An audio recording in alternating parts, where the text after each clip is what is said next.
I caught her sneaking out of my apartment at 2 a.m. She glared and said, "You don't own me. I'll be back when I feel like it." I just nodded. But when she came back, days later, someone was waiting for her inside. And it wasn't me. The click of the deadbolt was what woke me. It was 2:17 a.m. on a Tuesday, and the sound was wrong. Too quiet, too deliberate. I saw her silhouette slip out of the bedroom, fully dressed. When I caught her at the front door, bag in hand, she didn't look guilty. She looked annoyed. Annoyed that I'd woken up. She glared at me, her eyes cold and defiant in the dim light of the hallway. "You don't own me, Mark," she hissed. "I'll be back when I feel like it." I didn't yell. I didn't ask where she was going. I just stood there, watched her close the door behind her and nodded once to the empty space where she had been. She thought she was making a statement about her freedom. She thought she could treat my home like a hotel and me like the concierge. What she didn't know was that with that one sentence, she had just checked out permanently. And when she decided she felt like coming back, she wasn't going to find me. She was going to find the one person in the world she was terrified of, sitting on my couch, waiting to finally teach her the lesson about consequences she'd been avoiding her entire life. My line of work is security consulting. I spend my days analyzing threats, identifying vulnerabilities, and creating systems to protect valuable assets. My entire career is built on seeing things that other people miss and acting decisively before a situation gets out of control. It's ironic, then, that the biggest security breach of my life was sleeping in my bed for the last 6 months. I'm 39. I own my apartment in a secure, high-end building. My life is orderly, disciplined, and calm. Or it was until Maya. I met her a year ago. She's 32, a whirlwind of chaotic energy who works as a freelance graphic designer, taking just enough jobs to fund her experiences. She called herself a free spirit. I thought it was charming. I saw her as a vibrant, exciting contrast to my structured life. Looking back, I was just a Mark confusing a lack of character for a personality. She moved in 6 months ago. It was her idea. Her lease was up and she spun a story about wanting to be more serious about building a real life with me. I agreed with one condition. She had to contribute. Not much, just a small fixed amount towards utilities and groceries. I wasn't looking for a freeloader. She agreed, but the money was always late, always accompanied by an excuse. I let it slide. That was my first mistake. I was treating a vulnerability as an acceptable risk. The late night started about 2 months ago. She'd come home smelling of smoke and cheap beer long after I was asleep. When I'd ask where she'd been, she'd get defensive. I was out with friends. "Mark, you're not my warden." She'd use words like suffocating and controlling when all I was doing was asking a simple question. The red flags were there, waving in my face, but I ignored them. I was emotionally invested, and it was clouding my judgment. Then came last Tuesday. The click of the lock. It was a professional's touch, slow and quiet, meant to be unheard, but I'm a light sleeper.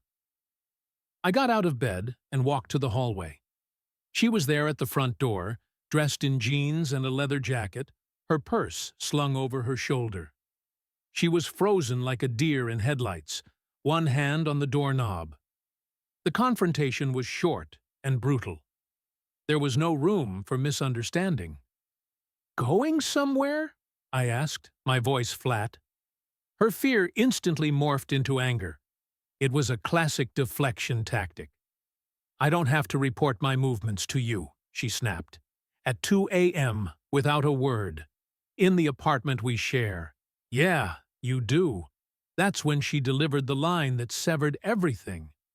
She took a step towards me, her face a mask of contempt. "You don't own me, Mark. I'll be back when I feel like it." And then she was gone. The door clicked shut, and I was left standing in the silence. The hurt was there, a deep, cold ache. But my professional instincts took over. A breach had occurred. The asset, my home, my life, my peace was compromised. The threat needed to be neutralized. I didn't call her. I didn't text. I let her walk right into the consequences I was about to build for her. My first move was to secure the perimeter. I have a state-of-the-art security system in my apartment. I logged into the admin panel on my computer. I deactivated her key fob and her entry code. I changed the master code. As of 2:25 a.m., she was physically locked out of the building and the apartment. My second move was to cut off her internal access. I logged into our shared accounts, the phone bill, which was under my name, the streaming services, the Amazon Prime account. I changed every password and removed her as an authorized user. Her comfortable, subsidized life was being systematically dismantled. My third and final move was the most important. It was the one she would never see coming. I thought about who she was, what she valued. She valued her so-called freedom, which was really just an escape from responsibility. And who in her life represented the opposite of that? Who was the one person she complained about? The one person whose judgment she feared? Her father. General David Miller, retired. A man who spent 30 years in the military. A man who believed in discipline, accountability, and order above all else. Maya had spent her entire adult life running from his rigid expectations. She had moved across the country to get away from him. He still paid her car insurance and phone bill, a fact she conveniently omitted when she talked about her independence. I had his number from a brief formal meeting we'd had last Christmas. I picked up my phone and called him. It was nearly midnight his time, but I knew he'd be awake. He answered on the second ring, his voice sharp and alert. "Miller, General," I said, my voice calm and respectful. "This is Mark. I apologize for the late hour, but I'm facing a situation with Maya, and I believe you need to be aware of it." I laid it out for him. No emotion, just facts. I told him about her sneaking out, her statement, and the fact that our relationship was now over. I told him that I had secured my apartment and that she would not be able to re-enter. I told him that, as of this moment, his daughter was effectively homeless. He was silent on the other end for a long time. I could hear him breathing, processing the information. "She has a history of this kind of behavior, Mark," he finally said, his voice heavy with a disappointment that sounded decades old. "Running away when things get difficult." "I understand that, sir," I said. "But my home can no longer be her crash pad. She needs to come home to you." "What are you proposing?" he asked. "I'm proposing a solution," I said. "I will pack her belongings. You fly here, and you take her home. Red, you're the only one she can't run from." Another long pause. "When?" "She said she'll be back when she feels like it. My guess is 2 or 3 days after her fun runs out." "Can you be here by Friday?" "I'll be on the first flight tomorrow morning," he said. And the line went dead. The trap was set. Maya was out there living her free-spirited fantasy, with no idea that her greatest fear was flying across the country to come and collect her. She wasn't just going to lose her place to live. She was going to lose her illusion of freedom. Update 1. 3 days later, the support from this community has been a solid data point in an otherwise chaotic situation. It confirms my initial assessment that a line was crossed from which there is no return. The last 3 days have been a study and methodical execution. General Miller arrived on Wednesday morning exactly as promised. He's an imposing man, even in civilian clothes. He carries himself with an unshakable sense of authority. We shook hands at the door to my apartment, and there was a moment of silent mutual understanding. We were two men dealing with the same problem from different angles. "I appreciate you handling this with a level head, Mark," he said, his eyes scanning the apartment, noting its order and cleanliness. "I'm just neutralizing a threat to my security general," I replied. We spent the next 2 days packing Maya's life into boxes. It was a strange, almost clinical process. The general was ruthlessly efficient. He sorted her clothes, her art supplies, her half-finished projects, with a kind of grim determination. He found things that even I hadn't seen. A stash of credit card bills, all maxed out and hidden in a shoebox. A diary filled with angry rants about how stifling her life was, how she deserved more. He didn't comment on any of it. He just packed it all away. During that time, we talked. He told me about Maya's childhood, about her constant rebellion against any form of structure. He told me about the string of failed jobs, the unpaid loans, the trail of chaos she had left in her wake. He had hoped I would be the one to finally ground her. "I think," he said, taping up a box of her shoes, "she mistook your stability for a safety net she could jump from instead of a foundation she could build on." He was right. Maya's return came on Friday afternoon, almost exactly 72 hours after she had left. My security system alerted me that my doorman had called up, saying Mia was in the lobby demanding access. I told him not to let her up, that she was no longer a resident. A few minutes later, my phone started ringing. It was her. I ignored it. Then came the texts. First angry, then confused, then pleading. "Mark, what is going on? The doorman won't let me up. Why is my key fob not working? Did you seriously lock me out? This isn't funny. Mark, please. My phone is about to die. I have nowhere to go. Just let me in so we can talk." I didn't respond. I just sat in the living room with the general watching the messages come in. He looked at his phone, then at me. "She's calling me now," he said. He answered, putting it on speaker. "Dad." Maya's voice was frantic, on the verge of tears. "Something's wrong with Mark. He's locked me out of the apartment. Can you call him? He's not answering my calls."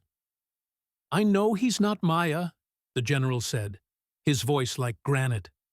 "I'm in his apartment right now." The silence on the other end was absolute. I could picture her face, the dawning horror as she processed what he had just said. "What?" she whispered. "I'm here to take you home," he said. "Mark and I have had a long talk. Your little vacation is over. Come up to the apartment. The doorman will let you up now." He hung up. 5 minutes later, the doorbell rang. I opened it. She was standing there looking pale and disheveled. Her eyes darted from me to her father, who was now standing in the entryway, his arms crossed. The fight went out of her instantly. The defiant, arrogant woman who had stormed out of my apartment 3 days ago was gone, replaced by a sullen, defeated child. "What is he doing here?" she asked, her voice barely audible. "He's here because you are no longer my responsibility," I said. "You said you'd be back when you felt like it. You gave up your right to live here. Your father has graciously offered to take you in." "You called my dad?" she shrieked, the anger returning. "You went behind my back and called my father. You have no right." It was the general who answered her. "He has every right, Maya. It's his home. You treated it and him with zero respect. You've been living in a fantasy world, and it ends today. Your things are packed. We have a flight back home tomorrow morning at 800 hours. She tried to argue, to cry, to manipulate. She turned to me, pleading. "Mark, please." "I made a mistake. I was stupid. Don't do this." "It's already done, Maya," I said. I pointed to the neat stack of boxes that lined the hallway. "Your new life starts now." She spent the night in the guest room. The door closed. The general slept on the couch. The apartment was filled with a tense, heavy silence. She didn't come out. She didn't eat. She just stayed in that room, a prisoner of the consequences she had created. The free spirit was finally grounded. Update 2. 2 weeks later, it has been 2 weeks since I drove Maya and her father to the airport. The silence in my apartment is no longer tense. It's clean. It's the sound of order being restored.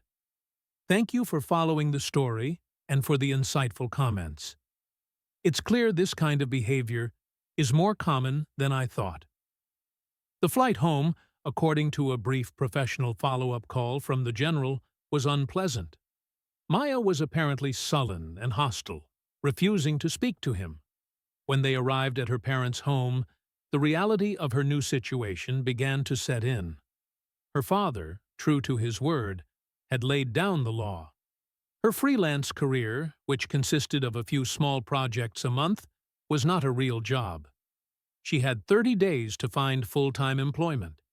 Her nights of going out and coming home whenever she pleased were over. She had a curfew. She was expected to contribute to the household, to clean, to cook. She was, for the first time in her adult life, being treated like an adult with responsibilities, and she was not handling it well. Her attempt to rally support and paint me as the villain failed spectacularly. She called her friends, the ones she had likely been out with on the night she left. She spun a tale of a controlling, obsessive ex who had locked her out and called her father to have her dragged away. It didn't work. One of her friends, a woman named Sarah, who I had always thought was the most level-headed of the group, actually called me. She apologized. "I need to be honest, Mark." She said, "We all knew she was seeing someone else." We told her she was playing with fire. She has a pattern of doing this, of using people for stability, and then getting bored. What you did, honestly, it's probably the best thing that could have happened to her. That phone call was more validating than anything else. It confirmed that this wasn't a one-time mistake. This was who she was. The man she had been sneaking out to see has predictably vanished from the picture. He was a bartender at a dive bar she and her friends frequented. He was part of the experience, the thrill of rebellion. He wasn't interested in a long-distance relationship with a broke, unemployed woman living with her parents under a strict curfew. He stopped answering her calls within a week. My life, in contrast, has been a return to productive normalcy. I've deep-cleaned the apartment, getting rid of the last traces of her presence. I sold the ridiculously uncomfortable couch she had insisted on buying and replaced it with a classic leather one. I've been focusing on my work, landing a major new client that will require all of my attention for the next few months. The focus is welcome. It's clean, logical, and the outcomes are predictable. I did have one final piece of business to handle. Maya had left behind a few valuable items, including a laptop and some professional camera equipment that I had bought for her to help her with her design business. Her father called and asked what I wanted to do with them. I told him to sell them. "Use the money to pay back the security deposit on her last apartment," I said. I know for a fact she never paid it. There was a pause on the other end. "How did you know that?" the general asked. "It's my job to know things." I said, "Tell her. The rest of the money can be a severance package." The message was clear. I was not just ending our personal relationship. I was closing every loophole, every last vestige of her dependency on me. The final invoice was being paid. Final update. 3 months later. It's been 3 months. The seasons are changing, and so has my life entirely for the better. The chapter on Maya is well and truly closed, and the ending is more fitting than I could have written myself. The reports I get indirectly through a chain of acquaintances paint a grim picture of Maya's new reality. Life under her father's roof has been a brutal awakening. She did get a job as mandated. She's a junior designer at a small local advertising agency, earning an entry-level salary. The days of working a few hours a week and spending the rest of her time on experiences are over. She works 9 to 5, has a commute, and has to answer to a boss. It is by all accounts her personal version of hell. Her relationship with her father is strained to the breaking point. She resents him for his control, and he is deeply disappointed in her lack of character. She is for the first time being forced to live within her means, and she is discovering that her means are far more modest than she ever believed. She tried to reach out to me about a month ago. A long, rambling email found its way to my junk folder. It was a classic manipulation attempt filled with phrases like, "You were my rock, and I didn't know how good I had it." She blamed her behavior on fear of commitment, on her upbringing, on everything but herself. She ended it by saying she had changed, that she was finally growing up, and asked if we could just talk. I deleted it without a reply. People don't change because they're forced into a new situation. They change when they take responsibility for getting themselves there. She wasn't taking responsibility. She was just looking for an escape rope from the consequences. The most satisfying part of this whole ordeal wasn't the confrontation. It was the quiet, methodical process of reclaiming my life. The revenge wasn't a loud, explosive event. It was a silent, strategic removal of a threat. I identified the vulnerability, assessed the risk, and executed a plan to neutralize it. She thought her power was in her defiance, in her ability to come and go as she pleased.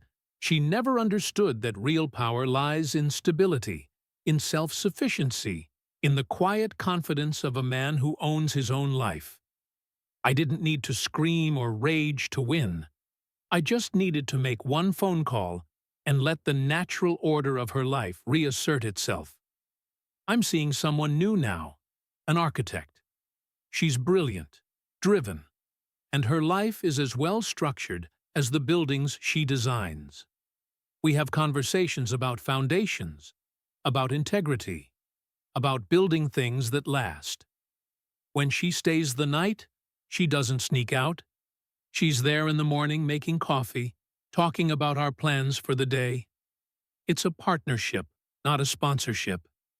Maya's final desperate act was to tell people I had ruined her life. But I didn't. I just stopped letting her ruin mine. I opened the door, and she walked out of it. Her father was just the consequence waiting on the other side. She said, I didn't own her, and she was right. But she didn't own me either. And the moment she forgot that, the game was over. She just didn't know it.